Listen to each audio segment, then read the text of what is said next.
السلام عليكم.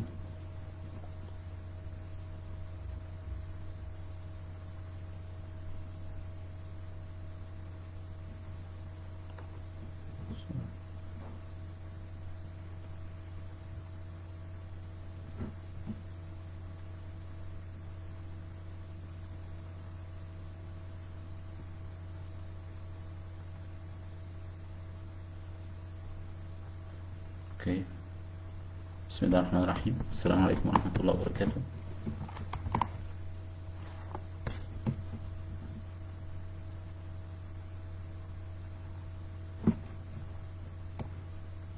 السلام عليكم.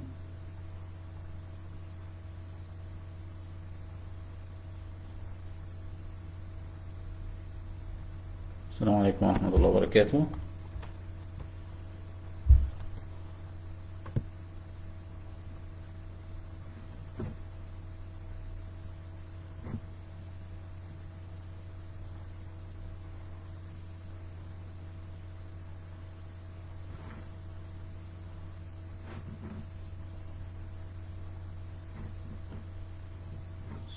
Not sure if you are online.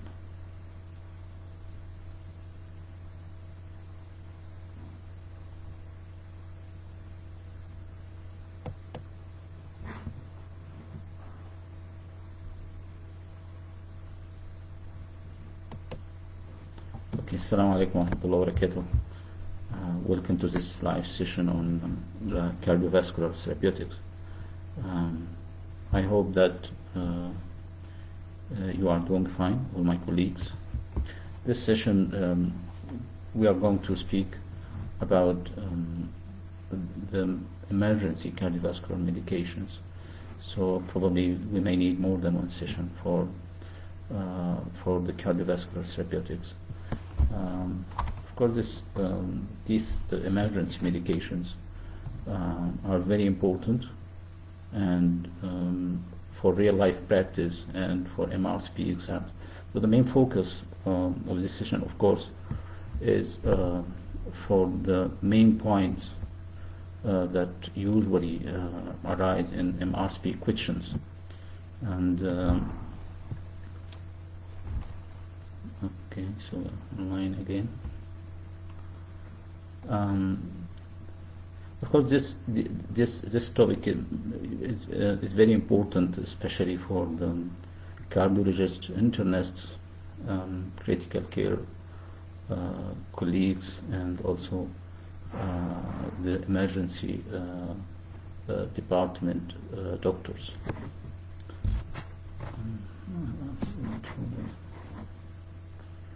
So still we have some problems in connection. I hope that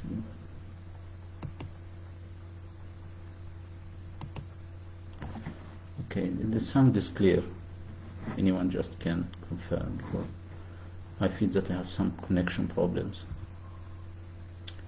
Okay, I hope you are still online. Okay, as I mentioned earlier, we are going to focus on the emergency medications in this session, inshallah. So I'm going just to go in. We are going to start with adrenaline. Okay, of course, all of us are familiar with adrenaline. We are all of us use adrenaline in the emergency department for cardiac arrest cases, and also in some other conditions. My focus on adrenaline in cardiac arrest cases, because it's as you probably know, it's a session for MRCP. So we're going to focus mainly on the guidelines provided by NICE, and also the guidelines provided by the Resuscitation Council of UK. Okay, so adrenaline during advanced cardiac life support, as we all know, usually we use it in 1 milligram every 3 to 5 minutes. Okay, Usually we start adrenaline if the patient has shockable rhythm, usually after the third shock. So after the third shock, and still the patient didn't convert back to sinus rhythm, we use adrenaline, 1 milligram, and then we repeat it every 3 to 5 minutes until we convert back to sinus rhythm. And if the rhythm is non-shockable, of course, we start it immediately after starting the CPR. So as we know, we start CPR immediately, and then we give adrenaline after 2 minutes. So we check the rhythm, still non-shockable rhythm, we start adrenaline. But if the patient has shockable rhythm, like ventricular tachycardia or ventricular fibrillation, we give adrenaline usually after the third shock. Okay? So this is usually an important point that may arise in the questions. Probably sometimes if you have a scenario of a patient of cardiac arrest, so the patient is unresponsive, pulseless, and no breathing, you would be asked, what about the first the initial step? The best initial step for this patient, of course, is to call for help. So to call for help and start immediately CPR. Okay. Another important indication for adrenaline, and this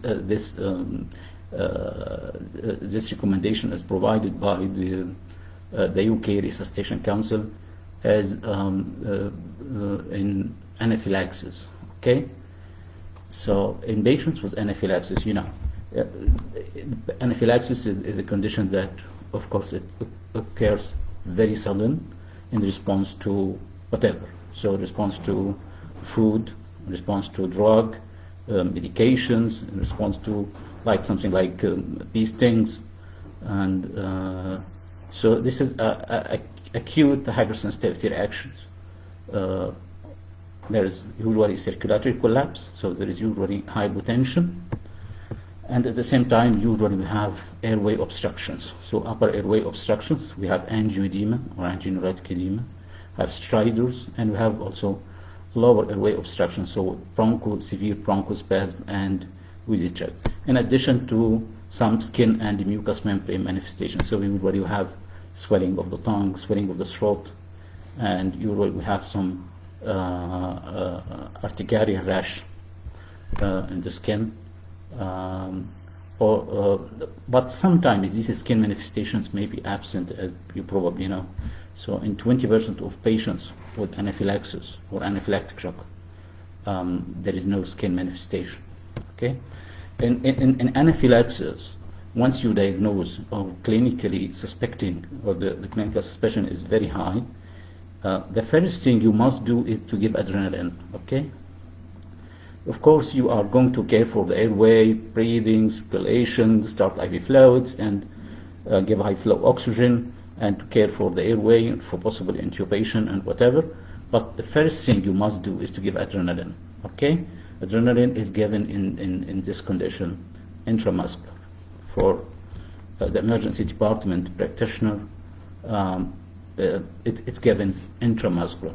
Of course, it can be given by IV infusion, but this is usually given by a more specialized doctor, like critical care physician or anesthetist.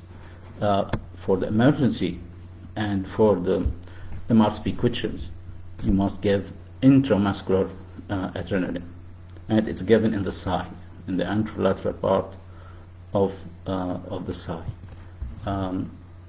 Just to memorize the dose, which is very important, because sometimes you may be asked about the dose. The adult dose, or for any for the children above 12 years, it's given 500 micrograms. Okay, so have the ampoule given intramuscular. Okay, before school age, so usually from below 6 months or from 6 months to 6 years, we give 150 micrograms intramuscular. From 6 years to 12 years, we give 300 micrograms. So keep these doses and save it. So 500 micrograms is the adult dose, and for any child above 12 years, and for below school age, it is 150, and from 6 to 12, it is 300 micrograms. Of course, we give antihistaminics and steroids. The adult dose for steroids in these cases is 200 milligrams.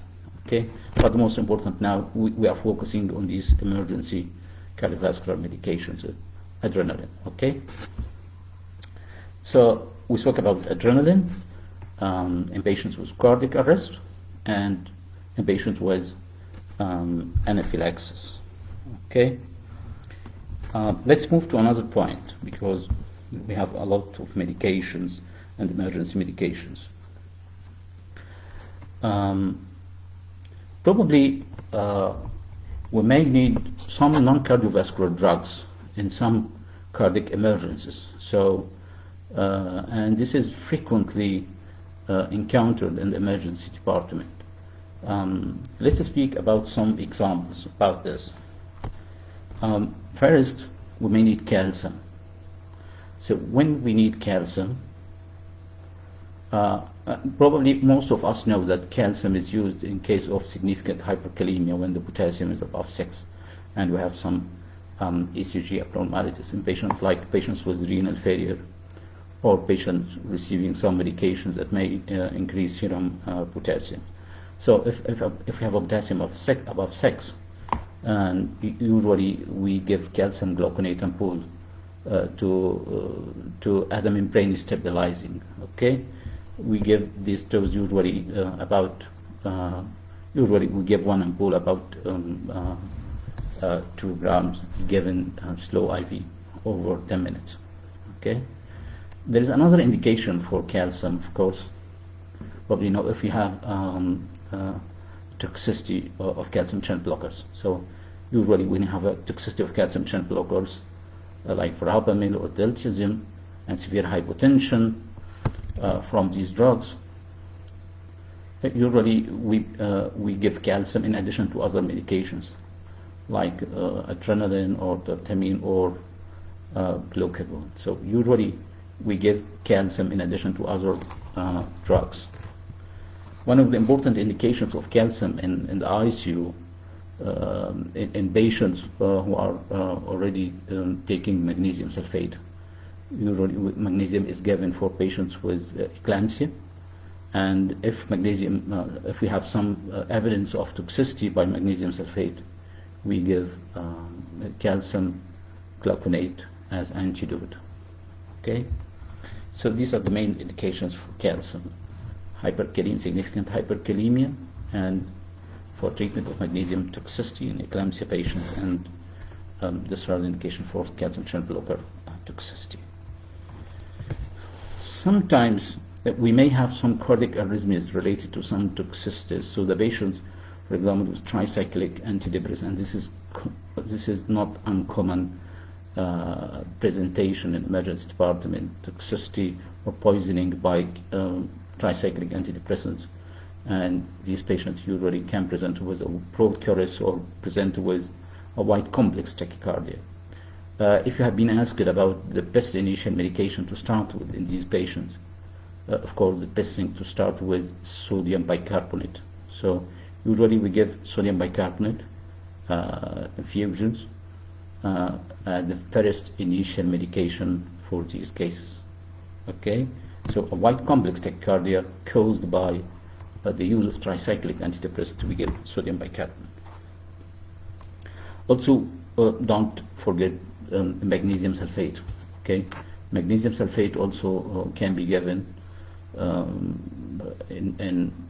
as probably as most of us probably know, in torsade de bois. So these patients with wide complex tachycardia, torsade de bois related to prolonged QT, whatever it's congenital or acquired. So if the patient presenting with this polymorphic VT and related to prolonged QT, or from the history that the patient is taking some drugs that may prolong the QT and presented with a white complex tachycardia, and it's polymorphic VT with twisting over points, so towards that of blood, usually we start the medication without measurement of the serum magnesium. We give magnesium sulfate. We start with 2 grams IV slowly over a few minutes. Okay, so this is a very important indication for magnesium sulfate. Of course, we all know that magnesium sulfate also is given in patients with eclampsia. Okay.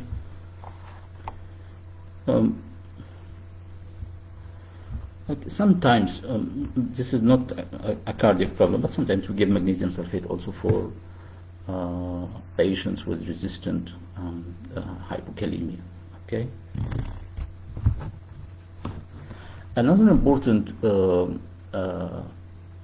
scenario is the scenario of bleeding, and because the cardiac patients usually take many drugs that may lead to bleeding, may take antiplatelets, aspirin, clopidogrel, ticagrelor, prasugrel, whatever. Many medications can cause bleeding, or it may be taking anticoagulants like warfarin, like dabigatran, like rivaroxaban, like apixaban, like heparin, or low molecular weight heparins, or direct antithrombins. So many medications can cause significant bleeding in the cardiac patients, and probably we need to know how to deal with these situations, and because this is an emergency and it may be the cause for significant mortality because of the bleeding itself, may cause intracranial bleeding and significant bleeding, or may just force you to stop all the antiplatelets and anticoagulants which are essentially needed by the patient. So usually this is a common cause for mortality in patients with in the cardiac patients. Okay, so probably just we need to know very simple and rapidly the antidotes. As we all know, the antidote for warfarin is a vitamin K, and vitamin K is not needed in case of absence of bleeding and the INR is below 8. Okay, so if we have overdose of vitamin K, so INR is much prolonged, and it's less than 8, and no bleeding, no need for giving vitamin K. We give vitamin K only if we have bleeding, whatever, it's mild bleeding or significant bleeding, or if the INR is above 8. Okay. Of course, if we have significant bleeding or life-threatening bleeding or major hemorrhage, we give fresh frozen plasma in addition to vitamin K.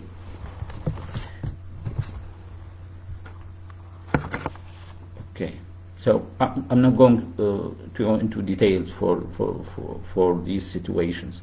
Just mention the antidotes rapidly. The other thing is protamine sulfate. Protamine is the antidote for heparin, unfractionated heparin, and to a lesser extent is antidote for low molecular weight heparin. Okay, so if you have a significant bleed from heparin, the best antidote is to give a protamine sulfate. And again, we don't give protamine sulfate unless we have bleeding. So in absence of bleeding, usually we don't give protamine sulfate. Okay, so this must be clear. Of course, there are different doses according to the drug and according to the timing. For example, if you have a patient that was taking heparin and within 30 minutes, so probably we give a full dose. So we give 1 milligram of protamine sulfate. Usually one ampoule is 50 milligrams. We give 1 milligram for each 100 units. Okay, so for each 100 units we give 1 milligram. So for example, if we give the patient 5,000 units in the last 30 minutes, we give 50 milligrams. If it's up to 2 hours, so from 30 minutes to 2 hours, usually we give 0.7 milligram for each 100 units. Okay. For Clexane, of course, or low molecular weight heparin, usually we give heparin, but we give protamine sulfate if it's given within 8 hours. If it's above 8 hours, or still we have bleeding after 4 hours from the first dose, usually we give half this dose. Usually we titrate the dose by 1 milligram of protamine for each 1 milligram of Clexane or enoxaparin. Okay, so if it's given within 8 hours, if it's above 8 hours, usually we give half the dose. So 0.0 milligram for each 1 milligram of molecular weight heparin. I'm not going into details. The third thing, and this is also quite important, antidote for the new anticoagulants, or what we call direct oral anticoagulants. We have the dabigatran, and we have also, which is a direct oral direct antithrombin, and we have oral factor 10 inhibitors like rivaroxaban, and we have also apixaban and indoxaban. Dabigatran, we have an antidote, which is a monoclonal antibody. That's very important. So we may give this drug if we have a life-threatening hemorrhage, in addition to other measures, of course, from dabigatran. Some reports even mention the use of the antidote for dabigatran in a patient, for example, a patient presenting with ischemic stroke, and he was taking anticoagulants like dabigatran. So antidote may be given to allow the use of thrombolysis in the emergency department. So, but these are some case reports.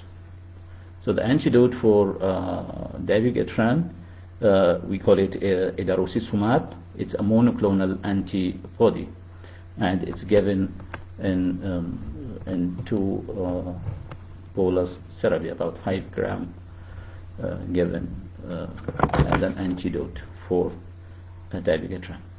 The antidote for rivaroxaban, which is also important, is andexanate. Andexanate is a kind of modified recombinant activated factor 10.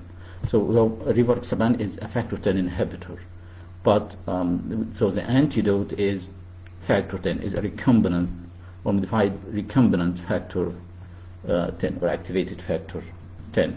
It's given as an antidote for rivaroxaban, andexanate. Okay.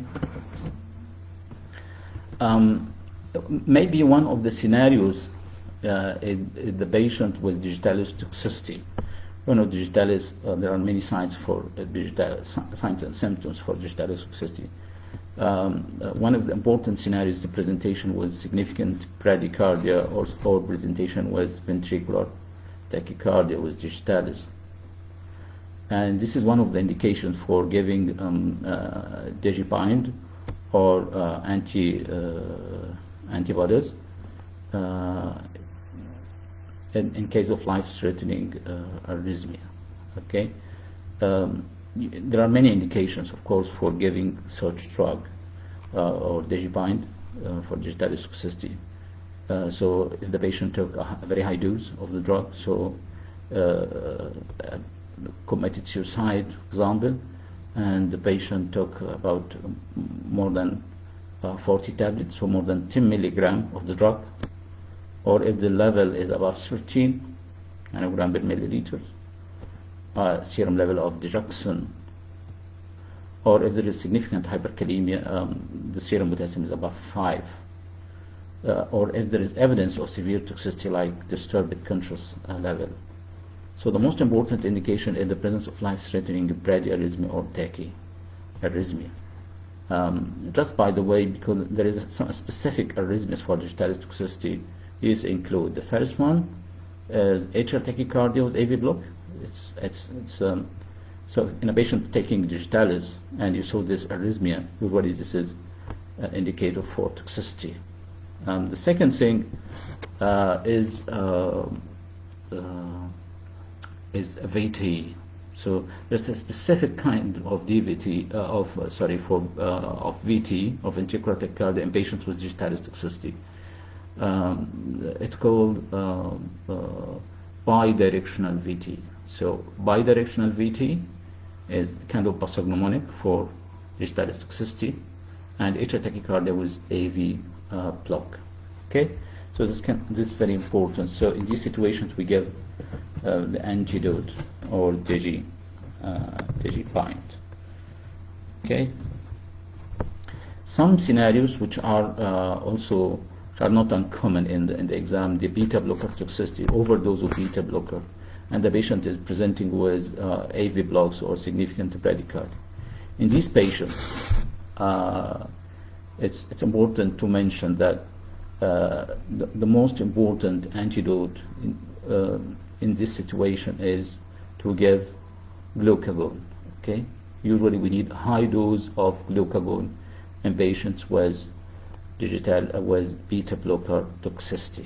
Okay, so if you have been asked about in a patient taking a high dose of beta blocker and came with significant bradycardia with AV block and evidence of toxicity, what will be the first next step is IV glucagon. So that's very important. It's given in a high dose. We start with boluses and then we give IV. We may give IV infusions. Okay, so glucagon as an antidote for beta blocker overdose, even before pacing or before trial of pacing. So we give glucagon high dose. Okay.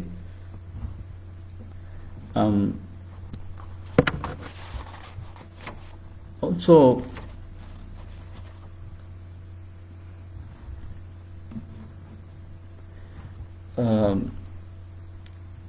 okay. So one of the important scenarios which may be misdiagnosed as angioedema, the patient with angineurotic edema or maybe anaphylaxis, is hereditary angioedema. So hereditary angioedema, of course, is not that common like anaphylactic shock or like angioedema as a form of allergic reaction. Hereditary angioedema is not an allergic reaction. It's a hereditary condition from its name, and the patient usually can present with a bronchospasm, laryngeal edema, and can present with abdominal pain and swellings in the ankles, swelling the lower limb, and facial edema. But usually this edema or skin rash is a non-pruritic. Okay, usually this is an important differentiation from angioedema, this hereditary angioedema, and of course it's treated by C1 esterase inhibitors concentrates. Okay, so hereditary angioedema, the acute treatment is C1 esterase inhibitor concentrates. Usually there is a family history, and I saw about 2 cases from these patients, and they usually present with some shortness of breath due to some laryngeal spasm, and sometimes commonly with ankle edema and significant facial edema. So the acute therapy is C1 esterase inhibitor concentrate. If it's not available, of course, an alternative is to give plasma, to give fresh frozen plasma for these patients, just to give such enzyme.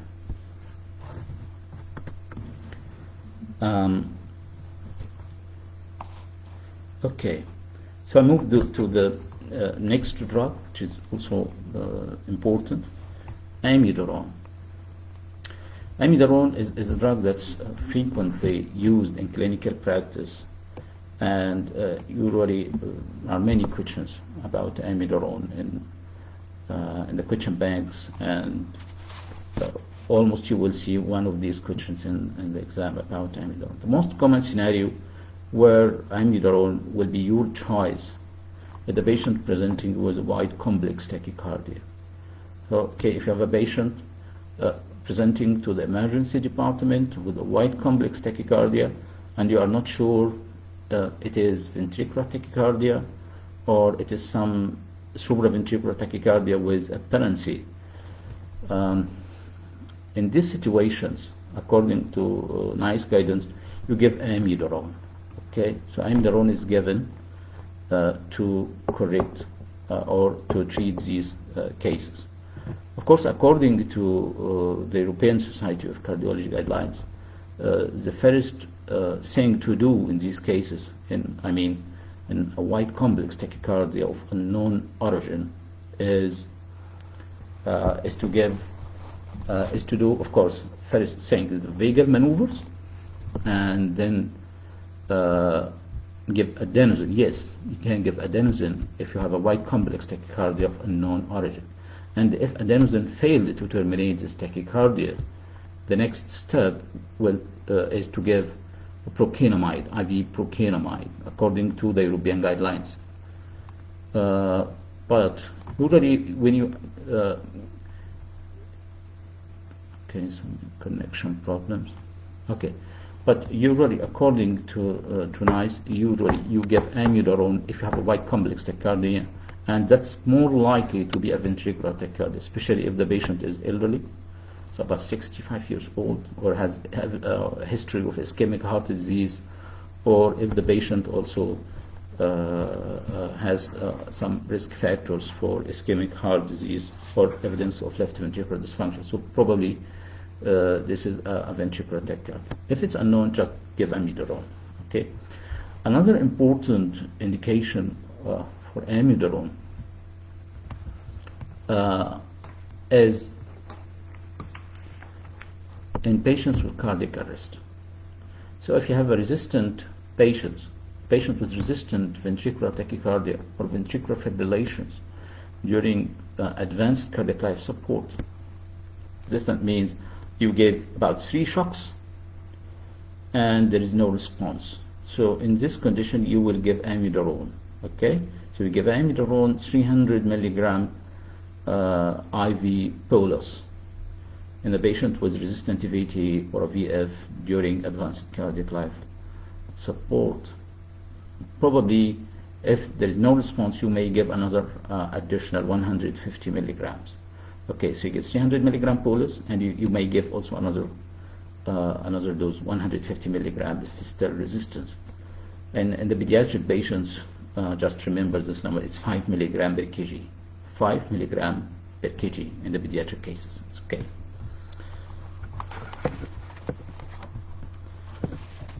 Okay. So amiodarone in a wide complex tachycardia, unknown origin, you may give it. Also, one of the important indications of amiodarone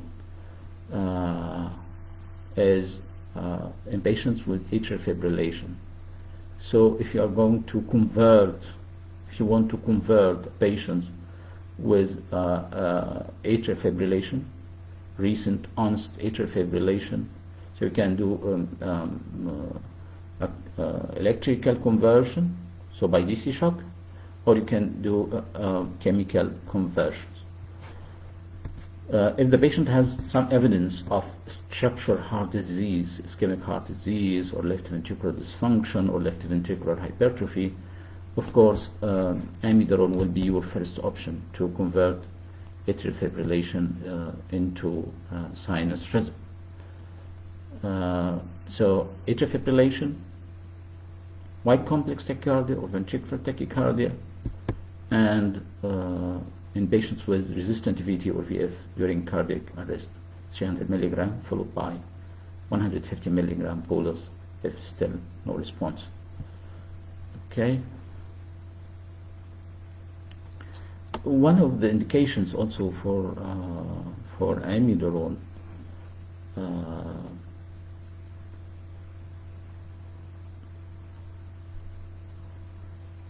the patient usually who has some VTs and he has an indication for ICD. So the patient has an indication for implantable cardioverter defibrillator. So you may have a scenario like this. A patient is implanted with a cardioverter, implanted with ICD, and he still has some frequent ventricular arrhythmia or ventricular tachycardia.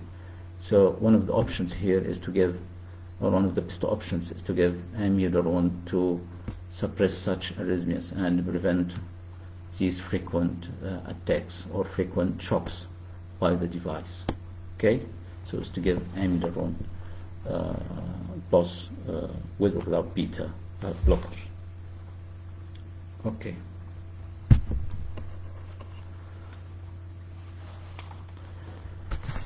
Okay, so let's move on. Some of the emergency situations or the emergency indications of the drugs. Of course, one of the very important emergency medications probably is adenosine. Adenosine is, it acts on adenosine receptors or A1 receptors, and it leads to hyperpolarization of the cell. It's mainly acting on the AV node. It prevents calcium influx and at the same time facilitate potassium influx, so leading to hyperpolarization of the cell. So that's the main mechanism of action of adenosine. So this drug is very important. It's used for non-complex tachycardia and even for a wide complex tachycardia of unknown origin after vagal maneuvers. So that's the main indication for the drugs for adenosine. So a non-complex tachycardia (SVT) and failure of vagal maneuvers, you give adenosine in a trial to terminate. Or a patient with a wide complex tachycardia of unknown origin and failure of the vagal maneuvers, you may give adenosine. This is according to the European Society of Cardiology guidelines. Okay, the main mechanism of action of adenosine is acting on adenosine receptor and lead to hyperpolarization of the cells, inhibit calcium influx, and facilitate potassium entry into the cell, lead to hyperpolarization of the cell. So it's important to know the mechanism. It's potentiated by dipyridamole and antagonized by the phosphodiesterase inhibitor theophylline. Okay, just you may be asking about something like this, about what may increase the action or decrease the action of such drug.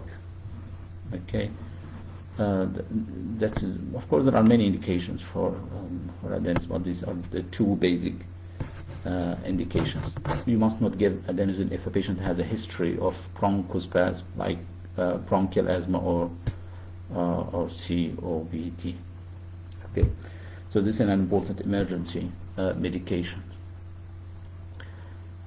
Of course, one of the important emergency medications are the calcium channel blockers. Calcium channel blockers, verapamil or diltiazem, are usually given in many scenarios. But probably one of the common scenarios for such drug is the SVT. So after failure of adenosine, we give calcium channel blockers, verapamil or isopten. So this drug is given IV, slow IV, if in a patient with SVT after failure. Never ever to give verapamil in a patient with wide complex tachycardia, whatever unknown mechanism or ventricular tachycardia. So any wide complex tachycardia and you don't know the actual mechanism, don't give calcium channel blocker, IV calcium channel blocker. Okay.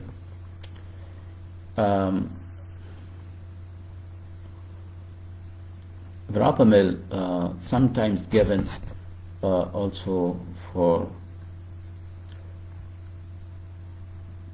the pregnant lady, the hypertensive patient. So it can be given as a drug. It can be given hypertension during lactation, but it's better to avoid this drug during pregnancy. Okay, so this is also one of the important scenarios. One of the very important and repeated scenarios in real life practice and in exam is to control the rate of atrial fibrillation. So a patient presented to the emergency department with rapid rate of atrial fibrillation, and if it's unknown, honest, okay. And so one of the important options to control the rate is verapamil or deltazim, especially if there is a contraindication to beta blocker. Okay, so this is also one of the common indications to control the rate of atrial fibrillation in the emergency department. Okay. Of course, a very important topic or a very important issue in cardiology emergency department is the use of the antiplatelets and anticoagulants and thrombolytic drugs. That's very, very important, and this is a frequently repeated scenario in the exam, the MRCP exam, and of course in the real life. So patients with acute coronary syndromes, patients with DVT and pulmonary embolism, patients with atrial fibrillation, the most common arrhythmia. In all of these patients, we will need to use antiplatelets and anticoagulants. Okay, so we must know when to use this and when to use this, it's very important. I will start with thrombolysis. Okay, thrombolysis, it can come in three important scenarios. Okay, or maybe in the emergency cardiology, maybe we may say four important scenarios. Okay, the first scenario, of course, is acute ST elevation myocardial infarction, and the second scenario will be patients with DVT, some very proximal DVT, iliofemoral DVT, and the third scenario, the patient with pulmonary embolism with the hemodynamic instability, and the fourth one is the patient with ischemic stroke. Okay, so these are four scenarios for the use of thrombolytic therapy. Okay.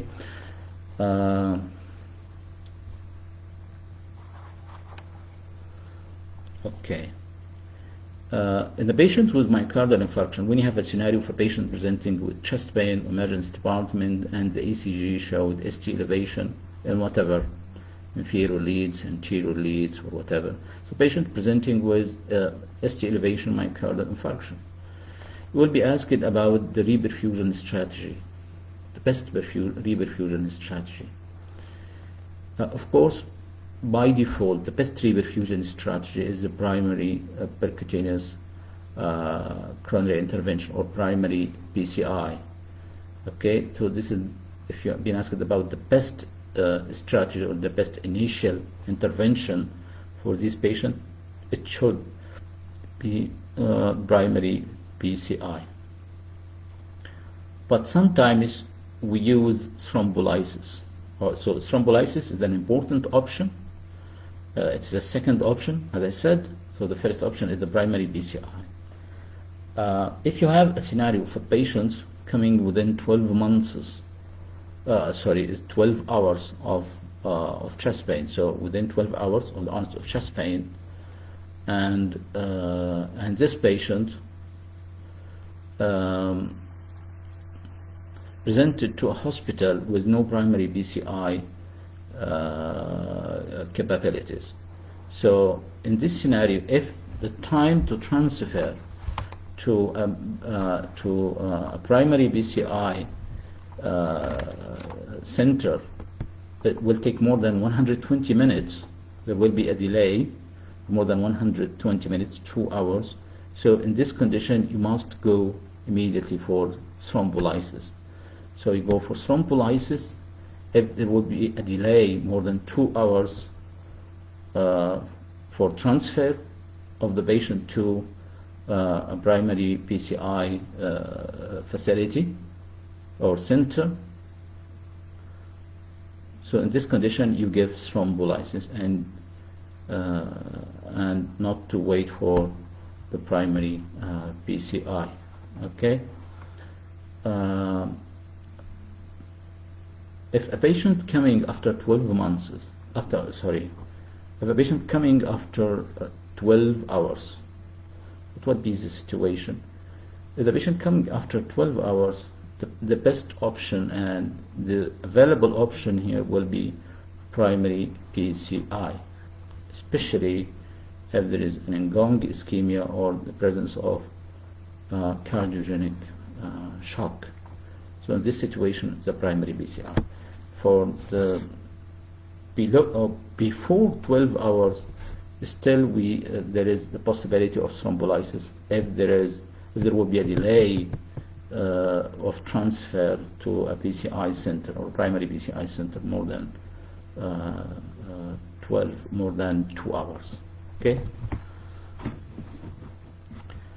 Of course, there is no indication for thrombolysis in patients with non-ST elevation myocardial infarction. That's only for ST elevation. The second indication is the pulmonary embolism, and of course it's well known that we don't use thrombolysis in a patient who is hemodynamically stable. So we use a thrombolysis by TPA or by streptokinase for a patient with specific pulmonary embolism or a pulmonary embolism with hemodynamic instability. Okay, we don't use thrombolysis until now, according to NICE guidance also. Until now, we don't use thrombolysis for patients with evidence of right ventricular dysfunction, like patients with elevated levels of PNP or maybe elevated biomarkers like troponin levels. Only we use this in patients with hemodynamic instability. Okay. So the third indication for thrombolysis in a patient with a very proximal DVT, an iliofemoral DVT within 12 hours. Okay, so we can use a caster-delivered thrombolysis, not IV thrombolysis, but a local thrombolysis or caster-delivered thrombolysis in a patient with iliofemoral DVT within 12 hours, and there is no contraindication to thrombolysis. Okay, that's very important.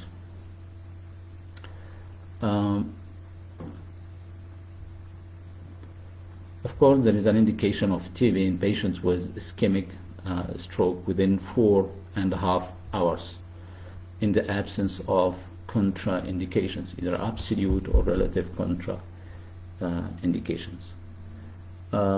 Just to be aware of the contraindications of thrombolysis, a problem usually, the most important of these contraindications is the presence of intracerebral problems.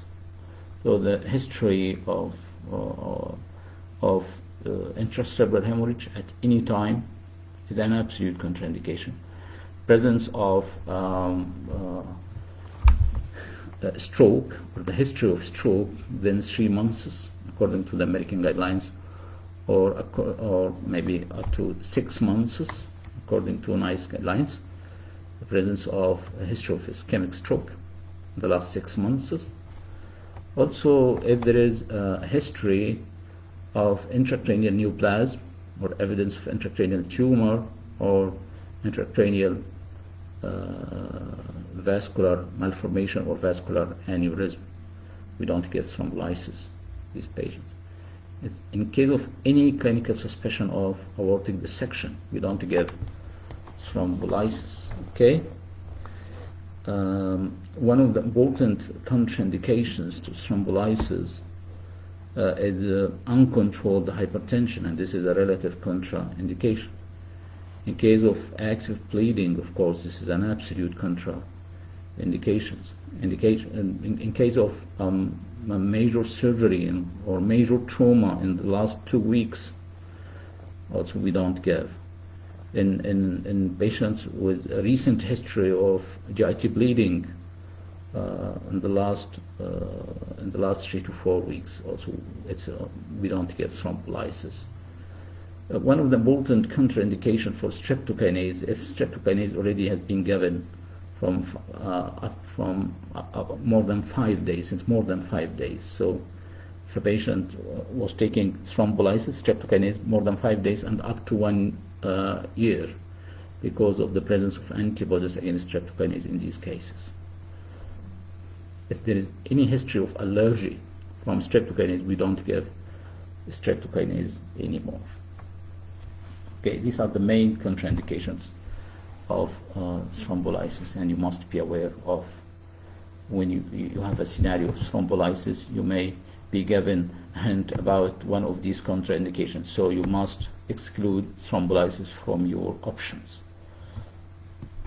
And in real life and in practice, before giving thrombolysis, you must be sure of two things. There is a clear indication in this condition, and there is no contraindications. Regarding pregnancy and menstruation, thrombolysis is not absolutely contraindicated during the pregnancy. Of course, in the first, there may be a relative contraindication during a pregnancy, especially even in the postpartum period, in the early few weeks postpartum. This is also one of the relative contraindications. But menses, regarding menstruation, it's not a contraindication at all for thrombolysis. Okay, so let's move to the other options. If the patient presenting of the scenario with pulmonary embolism, so a likely pulmonary embolism or confirmed pulmonary embolism. If the patient, you have a high clinical likelihood of pulmonary embolism, so still you don't have the result of CT, but there is a high clinical suspicion according to the Wells score, so you start immediately a low molecular weight heparin before having the result of the CT. Okay, this is one important thing. If the patient already confirmed pulmonary embolism, so you may give many options still available in this case. One of the options not to give. I mean, the patient. Now I speak about the patient with hemodynamic stability. So a patient hemodynamically stable, not shocked, presenting with pulmonary embolism, and this has been confirmed by CT. In this situation, of course, you may give rivaroxaban or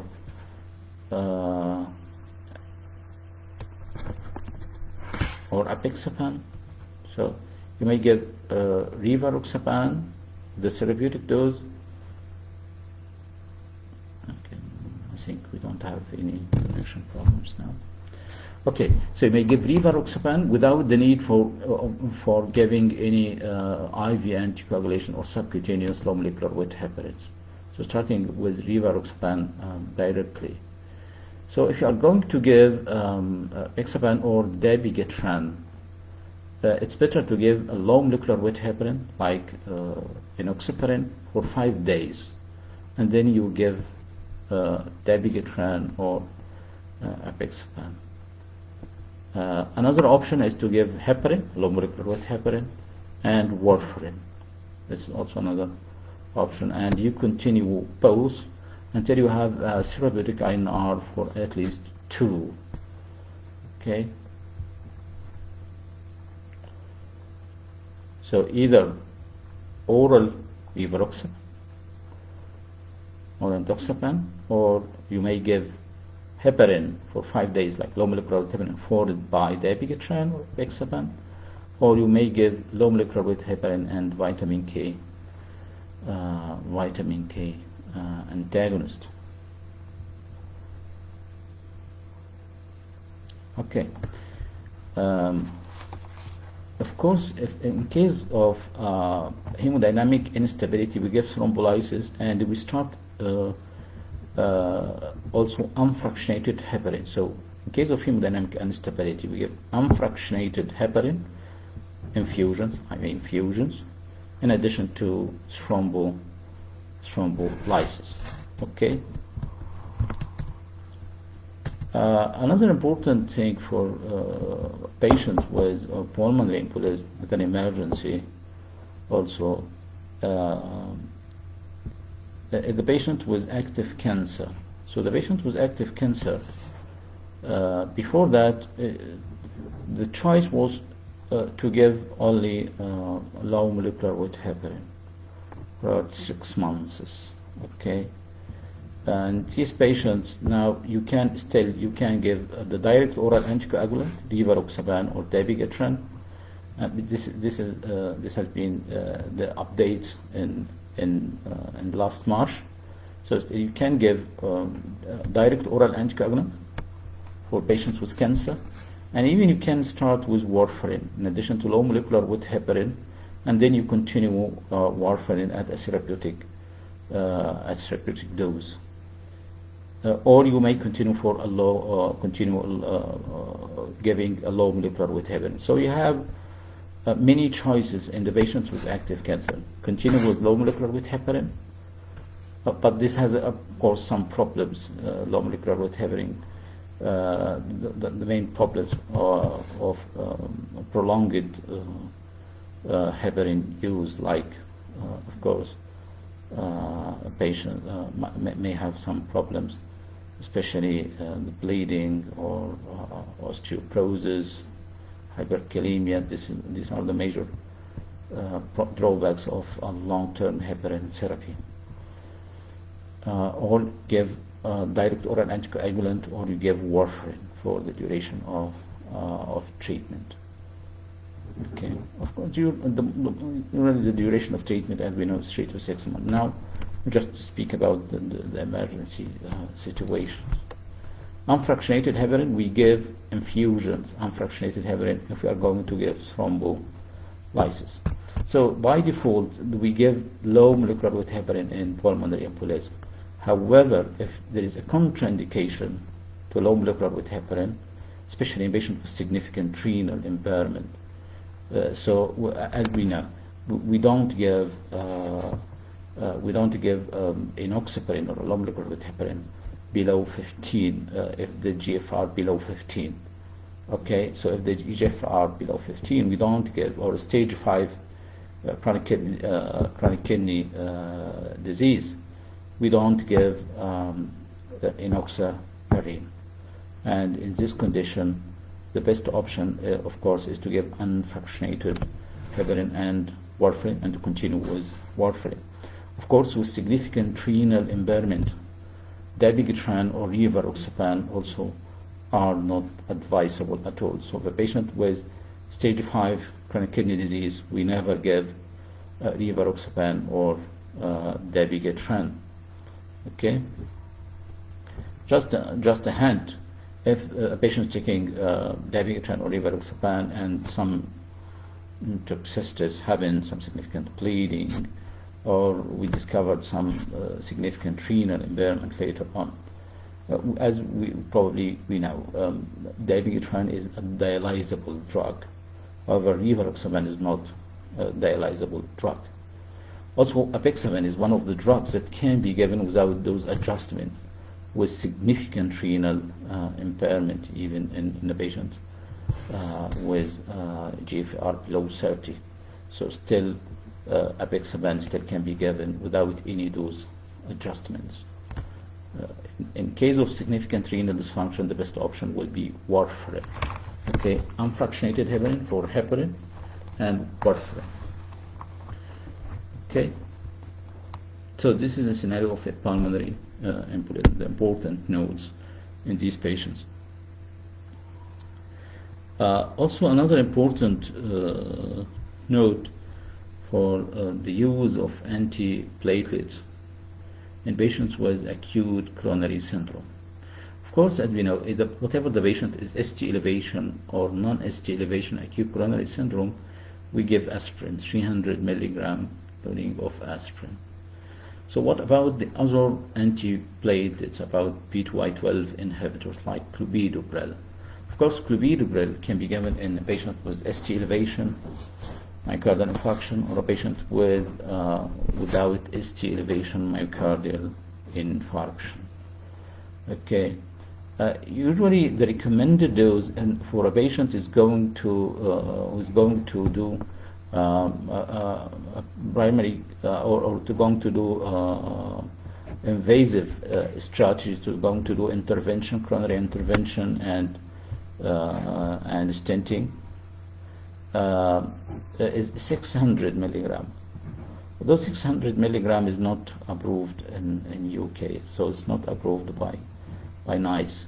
So the recommended dose by NICE guidelines of clopidogrel is 300 milligrams, so not 600 milligrams. It's 600 is approved, of course, by the European and American, but it's not approved by NICE guidance. Another important thing is in a patients with ST elevation myocardial infarctions, the preferred option is to give the ticagrelor. So ticagrelor is preferred over clopidogrel in these scenarios, and it's given as a loading as 180 milligram loading, and then given 90 milligram twice daily for 1 year, in addition to aspirin, of course. So ticagrelor is preferred over clopidogrel in a patient with ST elevation myocardial infarction. And the drug, of course, has a better performance, so there is a significant reduction in mortality, significant reduction in recurrent myocardial infarctions or strokes and all-cause mortality. But there is, of course, this is at the expense of increased risk of bleeding. There is an increased risk of bleeding from ticagrelor. It's the same way like TBA and streptokinase. So TBA is more effective than streptokinase regarding reduction in mortality. However, this is at the expense of the increased risk of intracranial bleeding. So in ticagrelor, there is a higher instance of bleeding. However, it's more effective. Also, another indication is the prasugrel. Okay, prasugrel. Also, this drug can be given in the patients with ST elevation or non-ST elevation myocardial infarction. The main scenario where you are going to select prasugrel as your option, if you have a patient coming to the emergency department with ST elevation myocardial infarction, and he's already taking aspirin and clopidogrel, so that's probably a kind of stent thrombosis, and there is a failure of clopidogrel. Okay, in this situation, you may use prasugrel as an alternative, because usually we have a scenario of failure of clopidogrel, so you may give prasugrel instead of clopidogrel in this scenario. Also, according to the NICE, of course, also the diabetic patients with non-ST elevation myocardial infarction, you can give prasugrel. Okay. This is regarding the antiplatelets in patients with in patients in an emergency situation like acute coronary syndrome. With regard to the use of heparins, like fondaparinux as a factor 10 inhibitor, or unfractionated heparin. If the patient is going to do a percutaneous coronary interventions of PCI within 24 hours, start with heparin, unfractionated heparin. Don't. So the patient was a moderate to high risk and is going to do a procedure within the next 24 hours. Your option will be unfractionated heparin. However, by default, if this is not an option, so the patient is going to be treated conservatively. So in this situation, we are going to give fondaparinux. Again, fondaparinux is not a low molecular weight heparin. Fondaparinux is a drug that's a factor 10 inhibitor. Okay, so it's factor 10 inhibitor, indirect factor 10 inhibitor actually.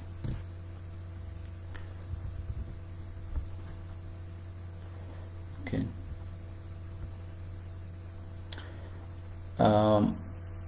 So if the patient is going to do reperfusions or BCI, give unfractionated heparin. Otherwise, we give fondaparinux. An important limitation, an important contraindication to use of fondaparinux is the presence of significant renal dysfunctions. So if there is no high risk for bleeding, start with fondaparinux. Okay, heparin, we have an antidote, and fondaparinux, we don't have antidote. So if there is no high risk of, if the risk of bleeding is a bit high, so only give unfractionated heparin. If it's not high, we give fondaparinux. So one of the important limitations of fondaparinux, we cannot use fondaparinux in patients with significant renal dysfunction if the GFR is below 15. Okay. One of the important advantages of fondaparinux is that it does not cause heparin-induced thrombocytopenia or HET. So fondaparinux does not cause HET, and sometimes used off-label to treat patients with heparin-induced thrombocytopenia. Okay. So this is an important also scenario. A patient presenting with an acute MI, a non-ST elevation MI, and or unstable angina and has significant renal impairment. Usually we start this patient with unfractionated heparin.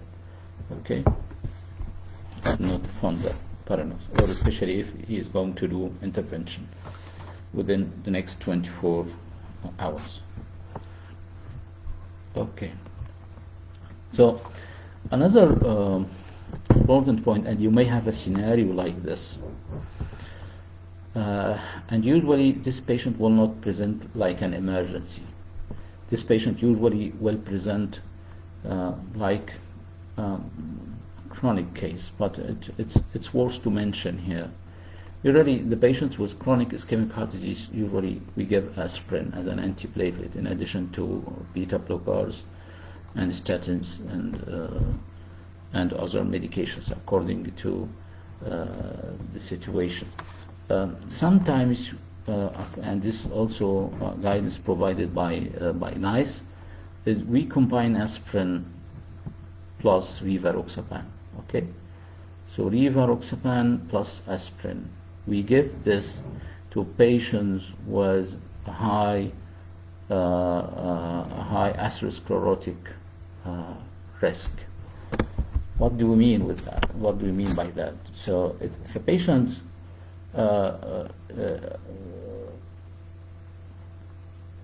who is 65 years old or more, okay, and he has atherosclerotic evidence in more than one territory. So he has something like chronic coronary artery disease, or plus peripheral arterial disease, or coronary artery disease and cerebrovascular disease, or peripheral arterial disease and cerebrovascular. So more than one territory of atherosclerotic events. And if the patient has some additional factors, two of the following factors: if the patient is a smoker or diabetic, and or evidence of renal dysfunction, or evidence of prior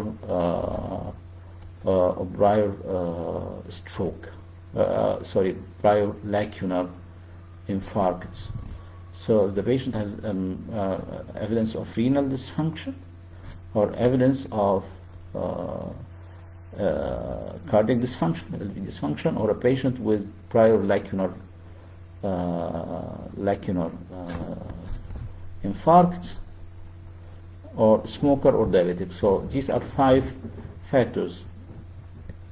If we have 2 factors of these, in addition to the age and the presence of atherosclerosis in more than one site, like peripheral, coronary, and cerebral, we usually, it's preferred to give rivaroxaban plus aspirin as a chronic treatment for these patients, unless there is a high risk of bleeding.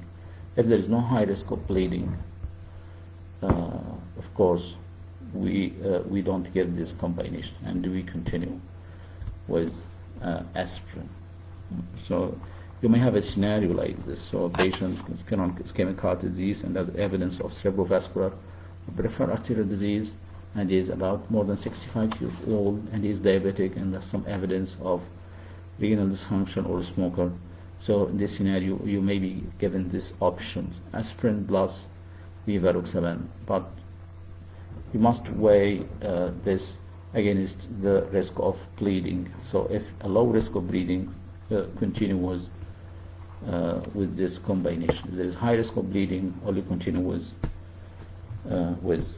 aspirin. Another important drug, it's very important drug in the emergency, is labetalol. Labetalol, as we know, is a combined alpha and beta blocker. Okay, so this drug is used in hypertensive emergencies. It's like a joker. So you can use it in most of the hypertensive emergencies. So you can use it in hypertensive encephalopathy. You can use it in significant severe preeclampsia or eclampsia. You can use it in aortic dissections, and you can use it in hypertensive emergency with acute coronary syndrome. So labetalol is a drug that's frequently used in patients with hypertensive emergencies, and actually this drug is very important drugs. You may be given this option in patients with dissection, labetalol plus, or a drug like sodium nitroprusside or hydrolysine or nitroglycerin infusion. You must start with beta blocker in patients with aortic dissection, IV beta blocker, in addition to other medications if needed. So, but you must start with a drug like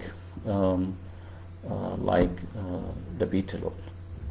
Of course, one exception to this is the patients with pheochromocytoma, where you start with alpha blocker, phenoxypenzamine or phentolamine, before giving any beta blockers. Okay, so this is also an important drug that's used in hypertensive emergency, and especially in aortic dissections or hypertensive emergencies during pregnancy or encephalopathies. Okay, so I think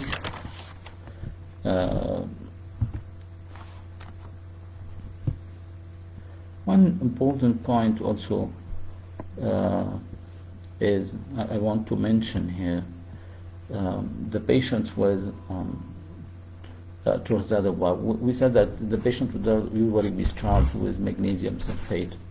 It's very important here to know that any drug that may prolong the QT is absolutely contraindicated. So we don't give Amiodarone in patients with Thrombolysis or in patients with any evidence of prolonged QTs. And we give magnesium sulfates as one of the first option. We correct any electrolyte disturbance, and we stop any offending drug or offending factor. You must know the drugs that may lead to such problem, or the drugs that can prolong the QT.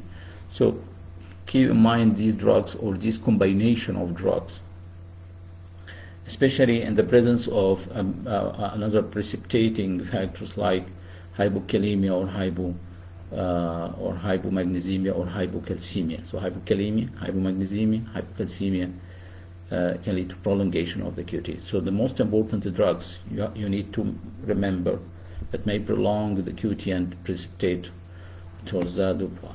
The first cardiovascular drugs are very important to know these drugs. First are the antiarrhythmic drugs, especially the class 1A antiarrhythmic drugs, so procainamide, disopyramide, and quinidine. These drugs prolong the QT and may precipitate to the class 1A antiarrhythmic.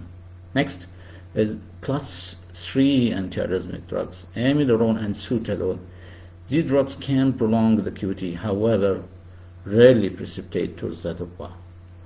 Another important class of drugs which are very important and can precipitate towards the DUPA more frequently than amiodarone are the pure potassium channel blockers. Amiodarone, as we know, is a mixed channel blocker.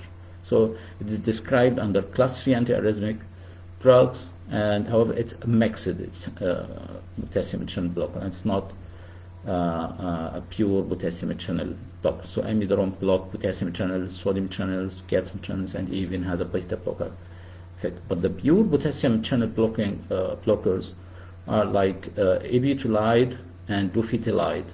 So ibutylide and dofetilide, these two drugs can precipitate towards the DUPA. So that's why these drugs are given under complete monitoring in a high dependency unit or in the ICU or in the emergency department. So under complete monitoring for at least 6 hours after giving the drug. Okay. The main use for these drugs in clinical practice, just to know. So ibutylide and dofetilide are used mainly for conversion of atrial flutter into sinus rhythm. Okay, so pure potassium channel blockers are used for conversion of atrial flutter into sinus rhythm. Also, ibutylide is an important drug that can be used in patients with pre-excited atrial fibrillation. So in a patient with pre-excited atrial fibrillation who is still hemodynamically stable, we can use procainamide or IV ibutylide, the pure potassium channel blocker. So conversion of atrial flutter, pre-excited tachycardia or pre-excited atrial fibrillation. Okay, so we must know these two important indications of IV ibutylide as a pure potassium channel blocker, conversion of flutter and pre-excited atrial fibrillation. Dofetilide is used mainly for conversion of atrial flutter into sinus rhythm. It can be used IV, can be used oral. Okay. So this is also one of the important. So the drugs which prolong the QT, class 1A antiarrhythmic drug, procainamide, disopyramide, quinidine. Class 3, like sutalol and amiodarone, either mixed class 3 or pure potassium channel blockers like dofetilide and ibutylide. Okay. Class 1C, they don't prolong the QT interval. Usually only prolong the QRS interval, so they slow conduction and prolong the QRS. They don't prolong the QT. That's a class 1C. Class 1B, they don't prolong the QT interval. Regarding beta blocker and calcium channel blocker, it's important to know that verapamil as a calcium channel blocker can prolong the QT. Beta blockers are usually can cause some bradycardias, but they are used mainly. The main treatment for a long QT syndrome is using beta blockers. Okay, so the other drugs may prolong the QT. You need to. There are a big list of these drugs, but just know the commonly used drugs.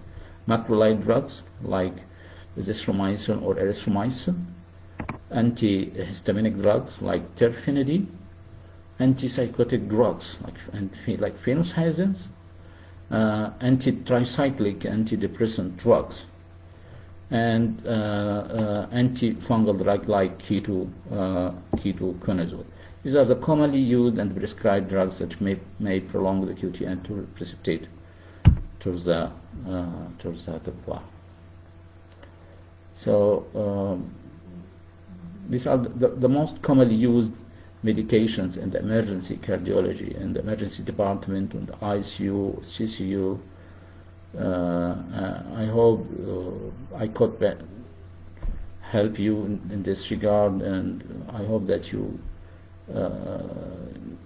have been I hope you gained some information from this session that will help you in answering the questions, and of course in answering the exam, and before that in dealing with patients in real life practice.